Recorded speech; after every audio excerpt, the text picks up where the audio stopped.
Hi friends, welcome back to my channel trendy ముచ్చట్లు. ఈరోజు మనం ఎంతో ఆరోగ్యకరమైన రాగి సంగటి మరియు దాంతో పాటుగా కోడి పులుసు ఎలా చేసుకోవాలో చూద్దాం.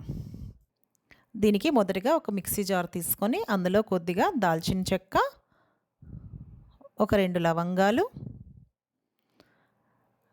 కట్ చేసుకున్న ఒక చిన్న ఉల్లిపాయ,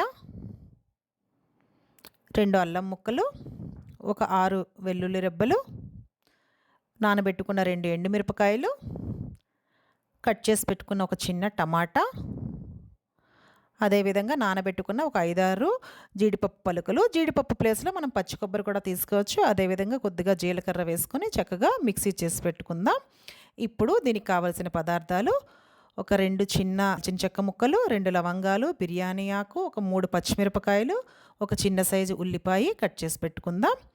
అదేవిధంగా నేను ముందుగానే క్లీన్ చేసి పెట్టుకున్న ఒక 1/2 కిలో స్కిన్లెస్ చికెన్, అదేవిధంగా మనం ముందుగా మిక్సీ చేసి పెట్టుకున్న పేస్ట్, అదేవిధంగా దీనిలోకి కొద్దిగా పసుపు, ఉప్పు, కారప్పొడి, గరం మసాలా, ధనియాల పౌడర్,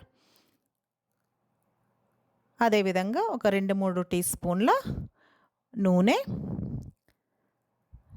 చివరిగా వేసుకునేందుకు కొత్తిమీర, అదేవిధంగా మీట్ మసాలా. ఇప్పుడు స్టవ్ పైన కుక్కర్ పెట్టుకొని స్టవ్ ఆన్ చేసుకుందాం. కుక్కర్ కొద్దిగా వేడెక్కిన తర్వాత 2-3 టీ స్పూన్ల నూనె వేసుకుందాం.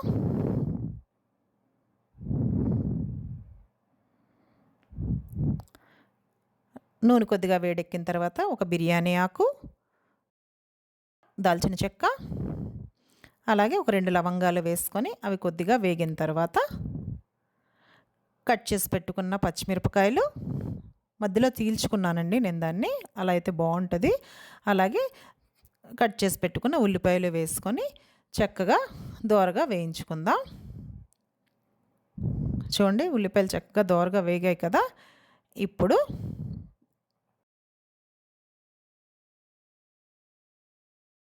ఇందులో మనం ఆల్రెడీ మిక్సీ చేసి పెట్టుకున్న పేస్ట్ వేసుకుందాం. పేస్ట్ వేసుకున్న తర్వాత చక్కగా కలుపుకొని ఒక 2 నిమిషాలు మూత పెట్టుకొని మనం చక్కగా దాన్ని మగ్గించుకుందాం. ఇప్పుడు దాంట్లో ఉన్న నీరంతా పోయి పచ్చివాసన అంతా పోయింది కదా ఫ్రెండ్స్. చూడండి ఎంత చక్కగా మసాలా ముద్దంతా చక్కగా వేయించుకున్నాం కదా. ఇప్పుడు ఇందులో ఆల్రెడీ మనం శుభ్రం చేసి కడిగి పెట్టుకున్న చికెన్ వేసుకుందాం. నేనైతే స్కిన్లెస్ చికెన్ తీసుకున్నాను.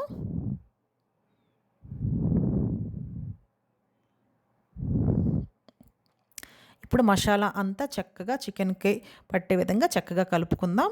కలుపుకున్న తర్వాత చూడండి కలుపుకున్నాం కదా. ఇప్పుడు చక్కగా మూత పెట్టి మళ్ళీ ఒక 2 నిమిషాలు చక్కగా మగ్గించుకుందాం.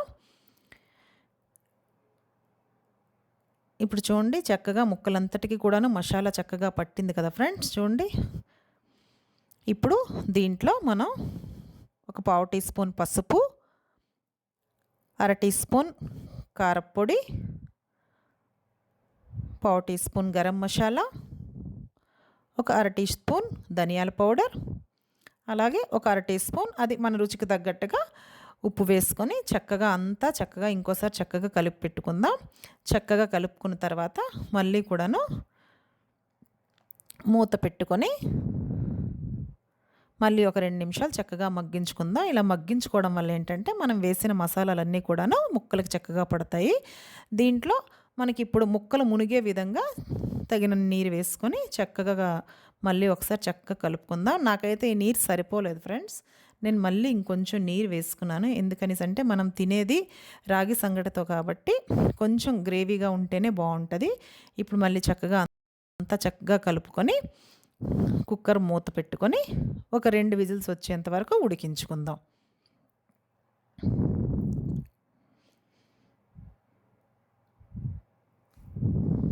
రెండు విజిల్స్ అయితే అయిపోయాయి ఫ్రెండ్స్.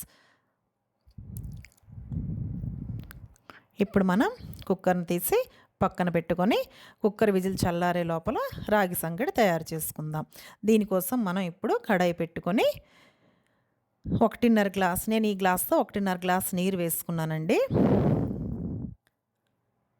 ఈ నీరు కొంచెంగా వేడెక్కేంత వరకు మనం మూత పెట్టుకుందాం.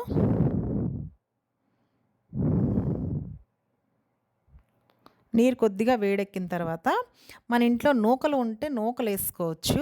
కానీ నాకు ఇప్పుడు నూకలు అవైలబిలిటీ లేదు కాబట్టి నేను మా ఇంట్లో ఉన్న రైస్ ఆల్రెడీ వండిన అన్నం ఉంటుంది కదా, దాన్నే కొద్దిగా వేసుకున్నాను. యాక్చువల్లీ మీ ఇంట్లో నూకలు ఉంటే నూకలే వేసుకోండి ఫ్రెండ్స్, అది రుచి చాలా బాగుంటుంది. ఎందుకంటే నూకలు అందులో ఉడుకుతాయి కాబట్టి మనకి రుచి ఇంకా బాగుంటుంది. ఈ అన్నం వేసుకున్న తర్వాత మళ్ళీ మూత పెట్టుకొని మళ్ళీ మరుగు వచ్చేంత వరకు పెట్టుకుందాం. చూడండి, ఆల్రెడీ అన్నం ఉడుకుతుంది కదా, మనకి మరుగు కనిపిస్తుంది కదా. దీంట్లో మనం 1.5 గ్లాస్ నీరుకి 1 గ్లాస్ రాగి పిండి వేసుకుంటే చక్కగా ఇంకా చాలా బాగా వస్తుంది రాగి సంగటి. ఇది కరెక్ట్ రేషియో అని నేనైతే ఫీల్ అవుతాను. ఇప్పుడు చూడండి ఫ్రెండ్స్, అది పిండి వేసుకున్న తర్వాత మనం ఏమీ కలుపుకోకూడదు. దాని చుట్టూ ఇలా బబుల్స్ వచ్చేంత వరకు మనం అట్లానే విడిచిపెట్టుకోవాలి. ఇప్పుడు చూడండి, బబుల్స్ వచ్చాయి కదా, ఇప్పుడు దీన్ని చక్కగా మనం కలుపుకుందాం. కలుపుకున్న తర్వాత ఈ కన్సిస్టెన్సీ వచ్చేంత వరకు కలుపుకుందాం. దీన్ని ఇప్పుడు ఒక గరిటె తీసుకొని గరిటె సహాయంతో శుభ్రంగా ఎలాంటి ఉండలు లేకుండా చక్కగా ఒకసారి కలుపుకుందాం. చూడండి, సాఫ్ట్గా ఎంత బాగుంది కదా. దీంట్లో ఇంకా సాఫ్ట్గా రావడానికి 1 నుండి 1.5 స్పూన్ వరకు కొద్దిగా మనం నెయ్యి వేసుకొని మళ్ళీ చక్కగా నెయ్యంతా ఆ సంగటికంతా పట్టే విధంగా చక్కగా కలుపుకుంటే ఫ్రెండ్స్, మనకి సంగటి చాలా సాఫ్ట్గా, టేస్ట్గా, మంచి ఫ్లేవర్డ్గా ఉంటుంది. చూడండి, ఇప్పుడు నేనైతే కొద్దిగా ఆ సంగటిని తీసుకొని ఒక ప్లేట్లో పెట్టుకొని చక్కగా రౌండ్గా బాల్లా చేసుకుంటాను. దీన్నే కర్ణాటకలో రాగి ముద్దే అని అంటారు ఫ్రెండ్స్. మిగిలిన సంగటి అంతతో నేను ఇలా ముద్దలు చేసి పెట్టుకున్నాను. ఇప్పుడు చికెన్ కుక్కర్ విజిల్ కూడా చల్లారింది కదా ఫ్రెండ్స్. చూడండి, చికెన్ కలర్ఫుల్గా ఎంత బాగుందో.